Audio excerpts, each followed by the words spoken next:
साथियों, गुजरात और देश में विकास के प्रयासों के बीच एक और विषय संवेदनशील होता जा रहा है। पिछले कुछ वर्षों में दुनिया लगातार अस्थिर परिस्थितियों से गुजर रही है। पहले कोरोना का संकट, फिर वैश्विक आर्थिक चुनौतियां और अब पश्चिम एशिया में बढ़ता तनाव।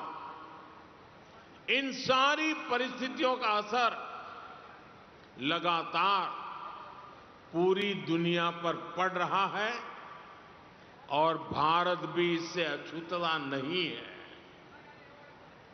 अगर कोरोना महामारी इस सदी का सबसे बड़ा संकट थी, तो पश्चिम एशिया में युद्ध से बनी परिस्थितियां इस दशक के बड़े संकटों में से एक है।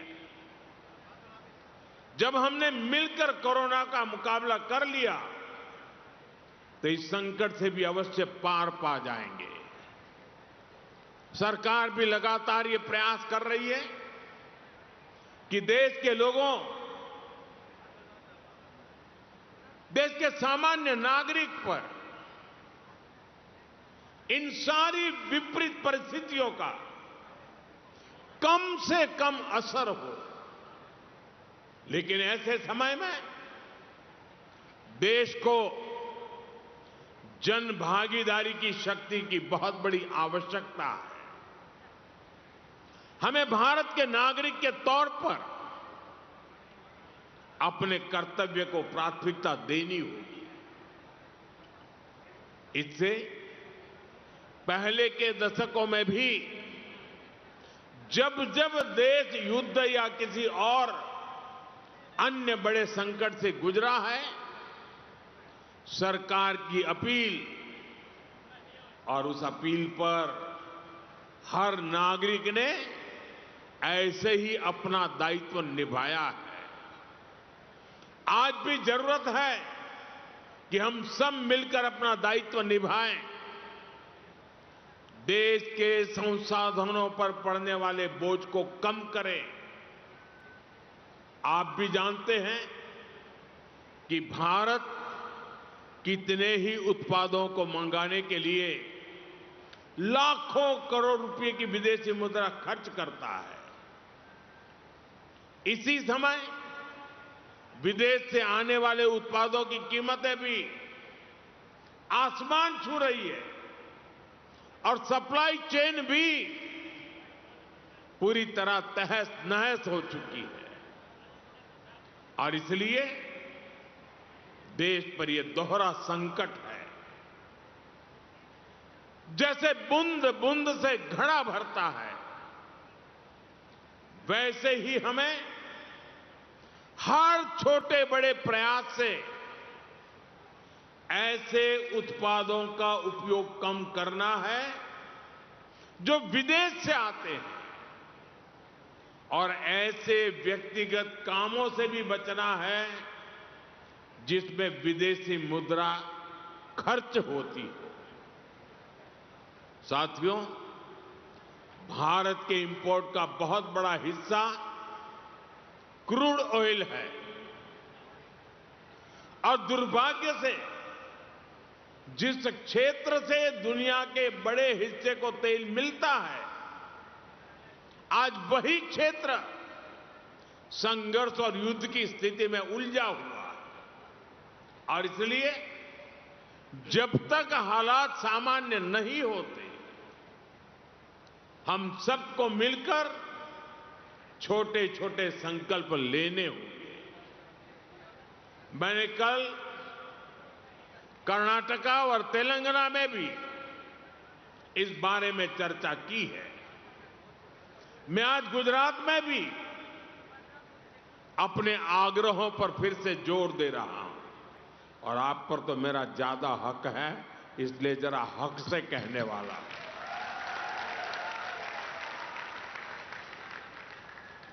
मेरी देश के हर नागरिक से अपील है, जहां संभव हो पेट्रोल डीजल का उपयोग कम करें। मेट्रो का उपयोग करें, इलेक्ट्रिक बस और पब्लिक ट्रांसपोर्ट का अधिक इस्तेमाल करें, कार पुलिंग को बढ़ावा दें। जिनके पास कार है वे एक गाड़ी में ज्यादा लोगों को साथ लेकर चलें।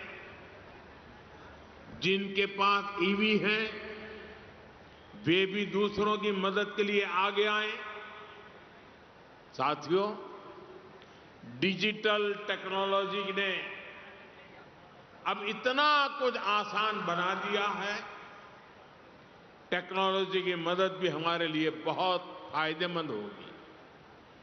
ये जरूरी है कि सरकारी और प्राइवेट दोनों ही दफ्तरों में वर्चुअल मीटिंग्स और वर्क फ्रॉम होम को प्राथमिकता दी जाए। मैं कुछ स्कूलों से भी आग्रह करूंगा कि कुछ समय के लिए ऑनलाइन क्लासेज की व्यवस्था पर काम करें।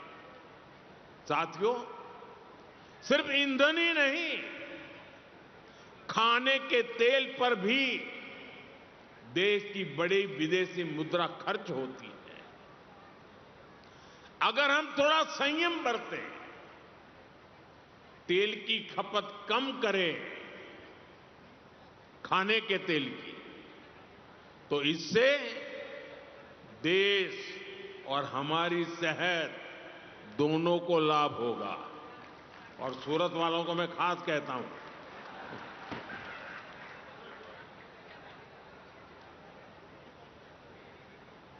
इसी तरह मैं आज समाज के सभी भाई बहनों से, मैं आपके परिवार का सदस्य हूं इसलिए आग्रह से कहता हूं, और इसमें तो आपको आगे आकर के मेरी मदद करनी पड़ेगी। सोने की आयात पर भी देश का बहुत बड़ा पैसा विदेश जाता है। मैं आप सबसे, देशवासियों से आग्रह करूंगा कि जब तक हालात सामान्य न हो, हम सोने की खरीद को टालें। गोल्ड की जरूरत नहीं है।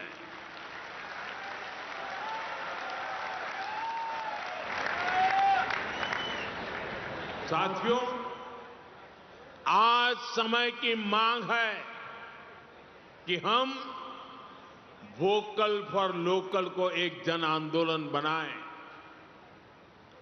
विदेशी सामान की जगह लोकल उत्पादों को अपनाएं।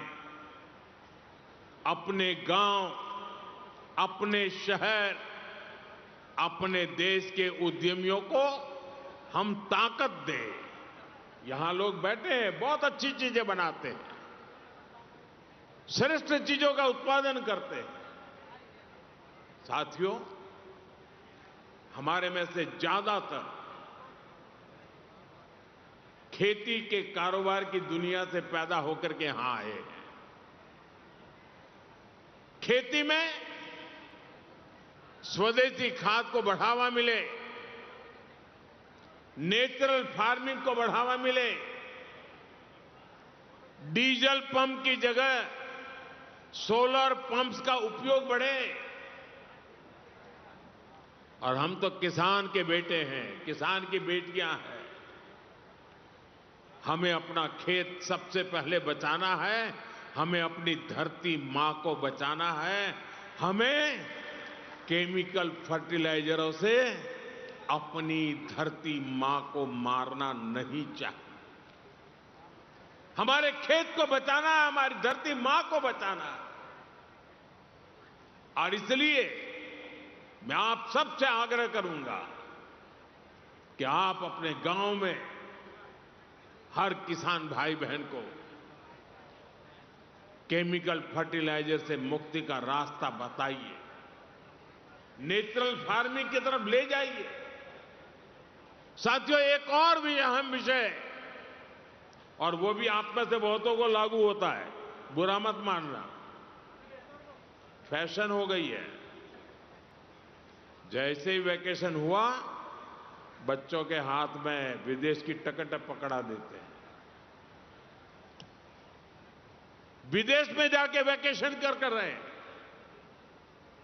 गर्मी की छुट्टियां आ रही हैं, आजकल विदेश घूमने, वहां पर डेस्टिनेशन वेडिंग, ये मैं यहां से बहुत से लोग हैं, अब मुझे निमंत्रण नहीं भेजते हैं, पहले भेजते थे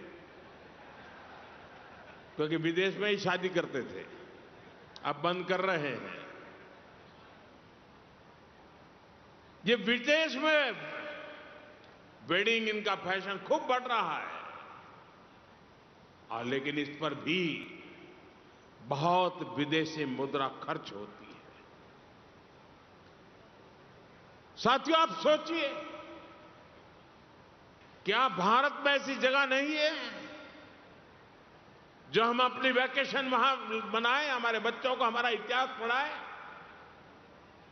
हम अपने स्थानों पर गर्व करें।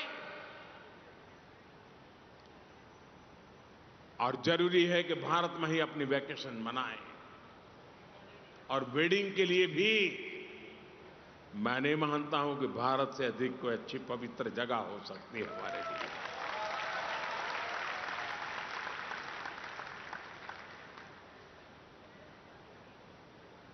जब यहां वेडिंग करते हैं ना, तो हमारे पूर्वजों की मिट्टी भी हमें आशीर्वाद देती है। और वेडिंग के लिए भी भारत के ही अनेक स्थान है, उसको हम चुने। हमारे गुजरात में तो वैसे भी एक से बढ़कर एक स्थान है। और मैं तो आप सब पाटीदार भाइयों को तो कहूंगा, आपको तो अब शादी स्टैच्यू ऑफ यूनिटी वहीं पर जाके करनी चाहिए। आपकी हर शादी में सरदार साहब खुद आशीर्वाद देने के लिए मौजूद रहेंगे। और वहीं पर आपने, जैसे हरिद्वार ऋषिकेश में आप शांति के लिए जगह बना रहे हैं ना, वैसे ही आप स्टैच्यू ऑफ यूनिटी में शादी के लिए जगह बना दीजिए। मैं पंकज भाई को कहूंगा उसके लिए भी कुछ करें।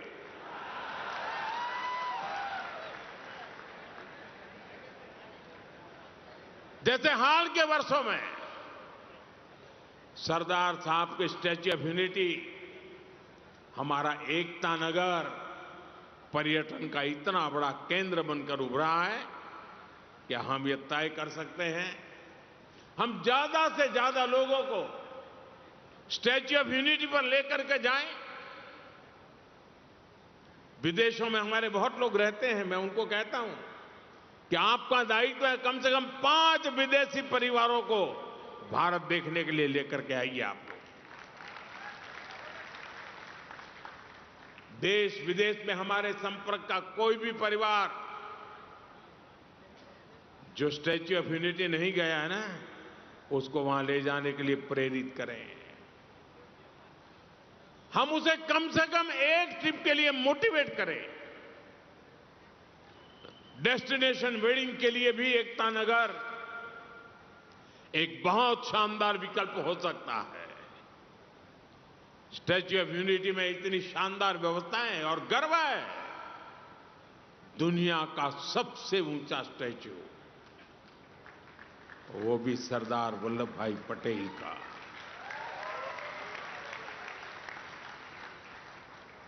इस देश का कोई नागरिक ऐसा नहीं हो सकता है कि जिसको इसके लिए गर्व न हो दोस्तों। और मैं आपसे आग्रह करता हूं, आप सभी इसका फायदा उठाइए, इसका लाभ उठाइए।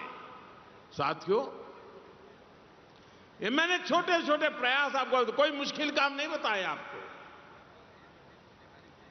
लेकिन आप मान के चलिए, ये छोटे प्रयास भले लगते सकते हो, लेकिन छोटे प्रयास भी जब 140 करोड़ लोग एक साथ संकल्प लेते हैं, 140 करोड़ लोग एक कदम आगे बढ़ते हैं इस दिशा में, 140 करोड़ कदम देश आगे बढ़ता है।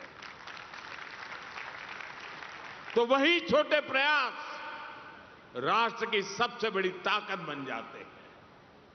और इसलिए फिर एक बार हमें एकजुट होना होगा ताकि ये संकट किसी भी तरह हमारी प्रगति को, हमारे विकास को प्रभावित न करे। मुझे विश्वास है हम सब साथ मिलकर इन संकल्पों को पूरा करेंगे और देश को मजबूती देंगे।